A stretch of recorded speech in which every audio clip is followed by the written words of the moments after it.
I'm Logan Crawford, and right now on Spotlight, in Gone with World Wars, Hildegard Bruni uncovers the truth behind the experiences of her family and millions of Germans during and after World War II. Her parents' story is a lens for her, and Hildegard explores the historical events and government decisions that shaped the lives of Germans during the war and its aftermath. We're delighted to welcome Hildegard to Spotlight. We'd like to thank the team at Good River Print and Media for helping us put Hildegard in the spotlight today. And we'd like to ask those watching to please comment, like, and subscribe for more exclusive content. Hildegard, thank you so much for joining me here today. Thank you so much for having me on your program. It's a real privilege to work with you, Mr. Crawford. The privilege and pleasure is all mine. I loved your book. And tell us a little bit about the significance of your book. Okay. My book is the story of my family who lived during World War I and World War II in 5 different types of governments. Both my parents, Emilia and Gustav Barnacker, were born in East Prussia, and so were their 8 children. My parents were born during the monarchy of Kaiser Wilhelm II. They lived through the Weimar Republic, the Third Reich, under Allied occupied rules, and the current Federal Republic of Germany. I describe how the 5 different governments affected my life, the lives of my family, and the life of all the German people and even all the other countries who were involved in the war.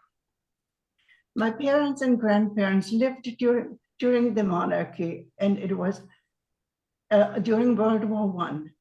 Even so, Kaiser Wilhelm only helped Austria during World War I. He was accused of all the war crimes and was forced to abdicate and flee to the Netherlands. Queen Wilhelmina protected him, and he lived in Doorn in the Netherlands until he died in 1941. During the Weimar Republic, following the monarchy, the high demands of the Versailles Treaty ruined the economy, the German economy. And there came Adolf Hitler. He saw that Germany was ruined, and he wanted to take over the government of Germany. Unfortunately, he had landed in prison, where he wrote his book, Mein Kampf. And he was a very, very emotional speaker. He manipulated his early release and also became a German citizen and took over the Weimar Republic and called it the Third Reich. And he called himself the Führer. And after he first ignored the Versailles Treaty and restored the infrastructure of Germany and also the industry, and he built a military force again. Unfortunately, Adolf Hitler began World War II when he invaded Poland on September 1939. Britain and France joined Poland. Soon more European countries worldwide got involved. There were 50 countries who were involved in the Second World War. It was the most destructive and bloody conquest of all times. Unfortunately, Adolf Hitler also began persecuting the Jews, known as the infamous Holocaust. Crystal Light started on November 9, 1938, following the killing of German diplomat Ernst Edward von Rath, by Jewish Herschel Greenspan. Adolf Hitler also put into the concentration camps all the people who opposed his regime. Among them were many religious leaders. Conditions for my family, German people, before the war ended were devastating. My father was drafted into the army in 1944. And the same year, on August 3rd, my mother received a notice at midnight to leave the following morning. She packed quickly with her family all the essentials on a wagon, and heartbroken left her home on a horse-drawn wagon. She took off She took along her three daughters, Emma, Meta, Hildegard, and four sons, Stuart, Edmund, Richard, and Horst. Martha, unfortunately, she could not notify because she was working for a teacher in another village. And so began a 8-month-long journey on a horse-drawn wagon, not knowing how long it would last and where we would end up. We slept in abandoned houses, in stables, on roads, or in forests, if we could not find shelter with a family. The Russians began encircling East Prussia. Many bridges over the rivers were dynamited to prevent the Russian tanks from entering the region. However, it also presented a problem for all the refugees who were fleeing from East Prussia and from the eastern part of Germany. We briefly stopped for Christmas at a Polish lady at a farm, so we would not spend Christmas on the road. But then conditions worsened, and on January the 12th, 1945, we had to leave rapidly again in the middle of winter. Mm-hmm. When we reached the Weichsel River, we discovered the bridge was destroyed. The only way to cross the river was on the ice, but how? The river bank was steep and only a narrow icy road led down to the river. When the wagons picked up speed, they knocked down the horses and they skid down with the wagons and landed on the ice, and most of them even died. When we saw this horrible picture, we feared that the same tragedy could happen to us. However, Mr. Kirstein, our group leader, asked his two sons, Fritz and Gustav, former soldiers, to cut down 2 slender trees and use them as posts between the spokes of the rear wheels to slow down the wagons. Slowly, they brought down wagon after wagon safely.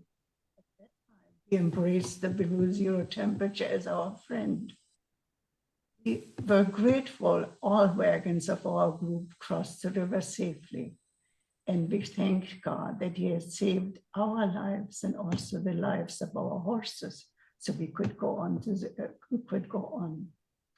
During the next 10 weeks of the journey, we endured freezing temperatures and overcame life-threatening trials of sickness, hunger, and constant bombing attacks. Imagine how the children felt laying in a covered wagon 8 hours a day, or try to keep warm. And luckily we had some feather beds who kept us warm. Or how mothers would fear hearing her hungry children crying for food and have nothing to give to them. However, God always came to our rescue. Even after we reached Sofinov, our designated place, we were bombarded during the day by the American Air Force and at night by the Royal Air Force of England. God again protected us from being killed when we could not get into the forest quickly enough. We dropped to the ground when we saw the airplanes approaching. One bomb ended nearby us in the forest where we would have been if we would have gone earlier. We hid under the blanket and trembled, fearing the next bomb might land on us. We all were grateful then that the bomb attacks stopped and World War II ended. Even so, we had to live with 13 people, with 2 families in a 1-bedroom apartment in Sofinov. We were glad to have a place to stay and food to eat. We also shared a garden and grow various vegetables and a patch of potatoes. We no longer went hungry, and we were grateful to that. It's an amazing story. It really is. Thank It's you. such a tale of survival, and so much isn't known about the plight of the German people during this conflict as well. So you've done a beautiful job in bringing that to light, for sure. Tell me a little bit about the title, Gone with the World Wars. God's love heals all wounds. I think it's the second part of that title that's particularly significant, right? Yes, it is, because if you think of all the tragedy and all the sadness we went through, God always heals. His love always heals our wounds and all our tragedy. Yeah. And we don't have to harbor any hate or any revenge. We can forgive, and we can be appreciating that we have life. Yeah. I tell you how I chose the title. I chose the title of my book, Gone with the World Wars, after I immigrated to the United States and married Dr. Hildegard Bruni. We had a circle of distinguished friends and opera singers.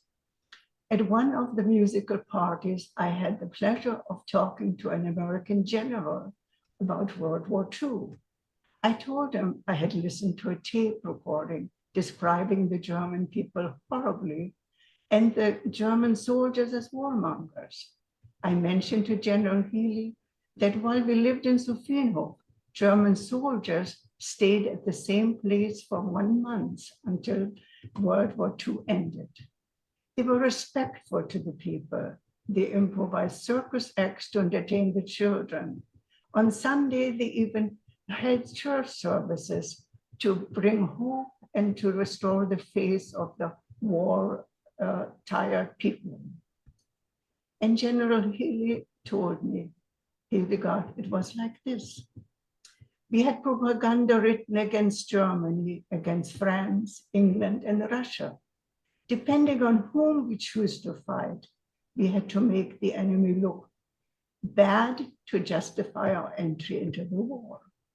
However, if propaganda is repeated frequently, people believe it, and damage is done to the country. Only the truth seekers will find out the truth. This statement of General Healy prompted me to begin researching the background of both world wars. I became a truth seeker and learned a lot of unknown and even some shocking facts during my research on the internet. I also read books and magazines and newspaper articles in English and German. I asked God, who knows all truths, to help me on my quest. Would you like to hear some of the shocking things that I found out? Absolutely, yes. Okay, here are little known facts I found shocking during many years of research. By the end of World War II, German cities had been destroyed by bombs.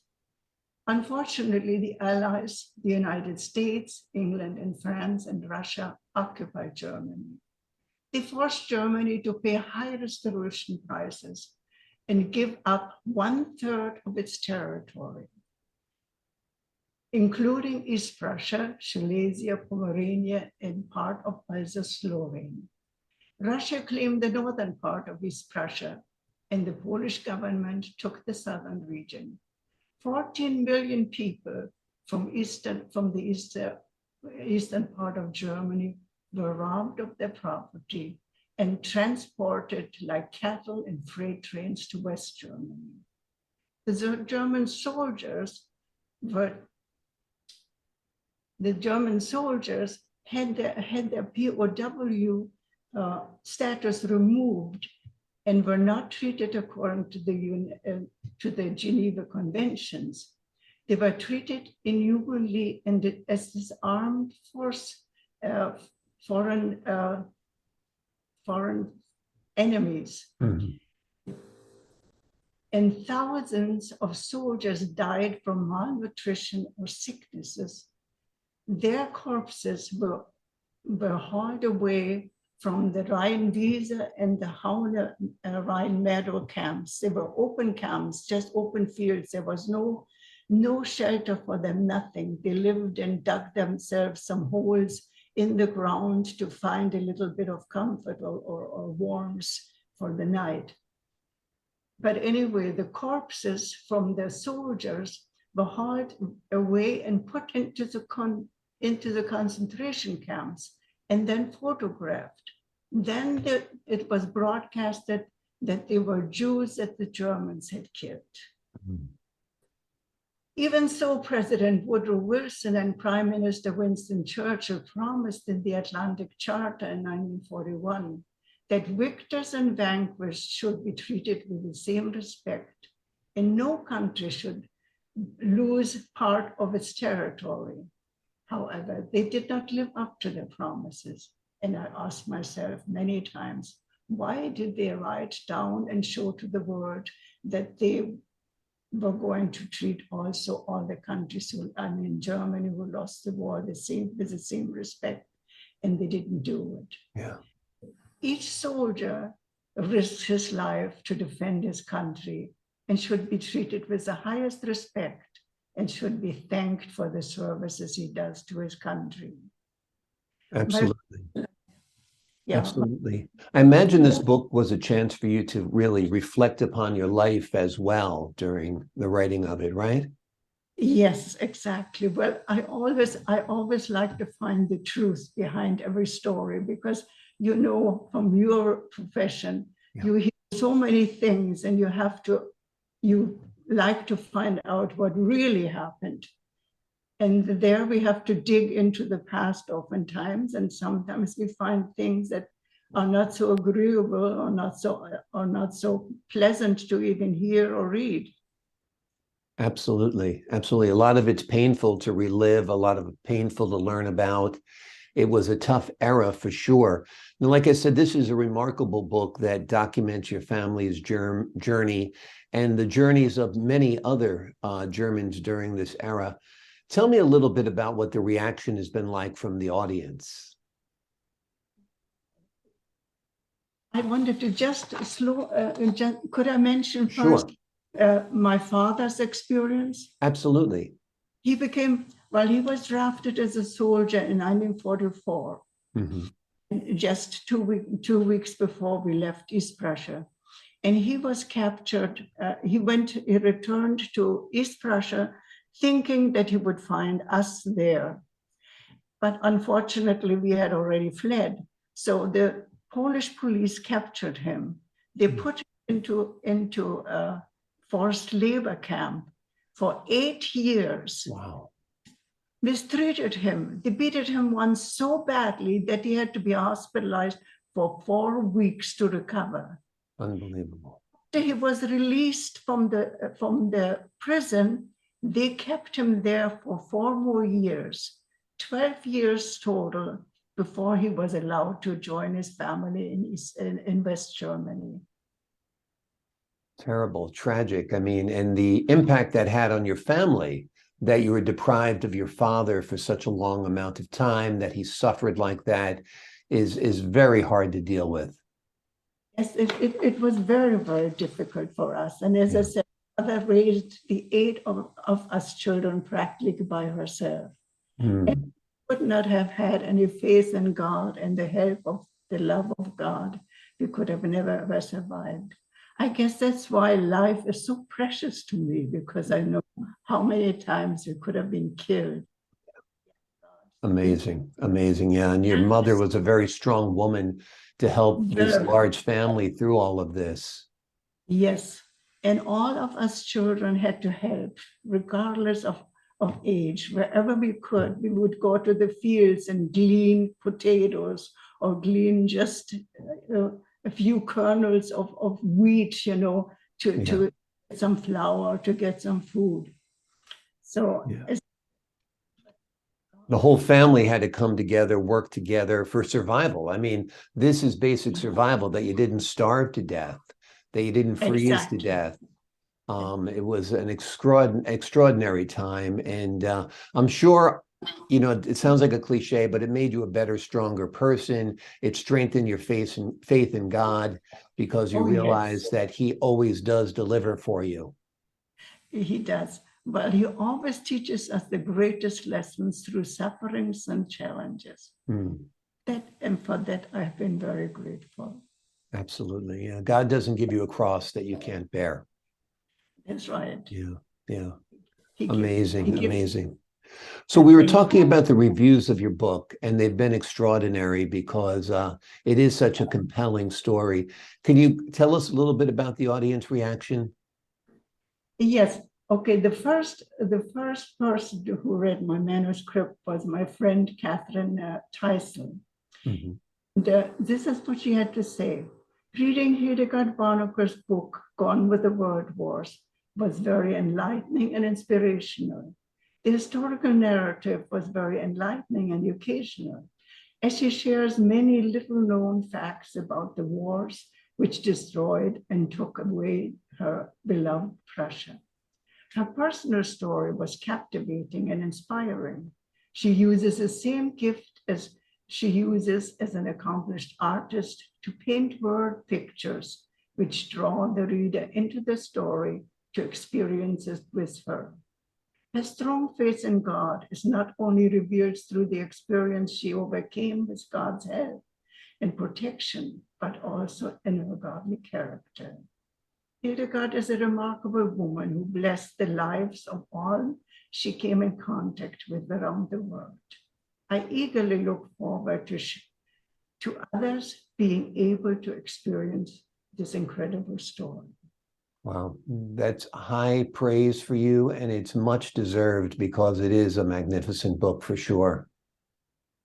Thank you. I give all the credit to God who saved my life and all the wonderful people that I met throughout my life. Yeah. I'm grateful to all of them. But then I also wanted to know how a man would react to reading my story. So here I asked the husband of my girlfriend to read it and then give me his opinion. Great. And here's what he said. Okay. The historical part of Hildegard Bruni's book, Gone with the World War, began tediously. However, when the personal story began, I was captivated by how Hildegard describes all the tragic emotional experiences of World War II. Her faith in God helped her meet victoriously all the challenges during her childhood, youth, and later in life. God watched over her as an apple of his eye and guided her during the exciting life's journey.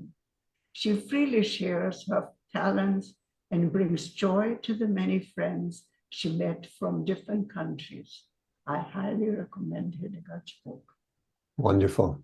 Again, much deserved for sure. Absolutely. Tell me a little bit about the writing process for you. What was that like? Okay.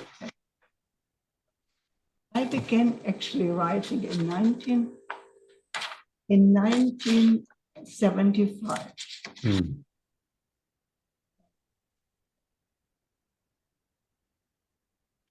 On this particular book or just writing in general? No, well, I'll tell you, I won't even read that. Okay, I started writing poetry in 1975. Mm-hmm. 76, my husband and I, we celebrated our 10th wedding anniversary. So I'm thinking, what can I give him as a gift? So then I had read an article in Creative Living. You can do anything that you put your mind to. So I thought, well, I'm going to put my mind to learning how to write poetry. So I talked about it to my nephew who was studying journalism in Chicago. And he got me a book, How to Write Poetry. So I started reading and I read, and then I started writing. So every time I wrote a poem, it went better and better and better. And I enjoyed writing poetry. So I had about 100 poems together and I wrote it in a book, all handwritten. And then we flew to Las Vegas to celebrate our 10th wedding anniversary. And I waited for the opportune time to give him the book. And of course, I was so nervous and anxious to get the reaction. So before we went to dinner, and that was about our first meeting, how we met. He said, where did you find this poem about our first meeting? I said, but I wrote it. He said, "You write poetry?" Surprised them that I even wrote it. I said, "Yes, I wrote all of them." "You did all that? When did you do it?" I said, "Well, I did it every time when you were in the office, or I snuck out at night and went in the other bedroom and started writing there." So then he said, "Well, let's go and have dinner now, and then we'll read some more." So he read some more poems, and he liked it very much. So then I thought, well, I will continue writing. Mm. To be retired, my husband also wrote his memoir. And so I helped him with that, and he had his memoirs published, and I at the same moment also published my first collection of poems. I had also a lot of poems about the beauty of America and about for the United States for the 200th year anniversary, which was also in 1976. I had written poems for that too, even about how to the writing of the Constitution and other things. So I had it all published, and I called it A Song in the Night. And the subtitle was "The Darker the Midnight, the Brighter the Starlight." Beautiful. And that reflects again what God teaches us. The more suffering we do, the more joy we can also experience. Absolutely. And, when you're down here, you can feel the joy up exactly, here. Yeah, exactly. Because how can you know real joy if you have never ever felt real sorrow or real? Exactly. So well, it was. It's amazing what you've put into this book. You've put your heart and your soul and your faith and your love into this book.